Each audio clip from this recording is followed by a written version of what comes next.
دلع ودلعناكم، فلوس واديناكم، دعم ودعمناكم، كل حاجه ودينها لكم. ايه بقى في ايه؟ ايه بقى في ايه؟ انت ما عندكش الغيره الكرويه؟ ما عندكش الغيره كده الكرويه؟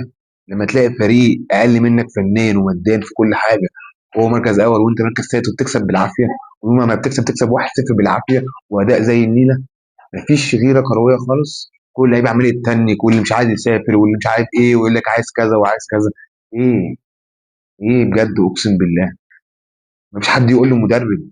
المدرب في غلطات المدرب، لكن الموضوع مش موضوع مدرب. والله ما موضوع مدرب، الموضوع لعيبه. زمان كان يقول لك الاهلي لو مسكوا اي مدرب ياخد الدوري. مدرب في بعض الغلطات، لكن مش اي مدرب. والله والله هو حد يقول لك مدرب. مدرب شايل له 30 40% من الاداء، لكن في لعيبه بتدلع يا جماعه. في لعيبه بتدلع، في لعيبه عايزه تشد عليها. احنا بنهرج حرفيا، احنا بنهرج. والى لعيبه الاهلي ماتش زد امبارح، الكوره مش عايزه تخش معاك، مش عايزه تخش. ولكن نداء للعيبه الاهلي، جمهور الاهلي لو غضب عليكم انسى، مش هتعرف تلعب كوره تاني في الاهلي.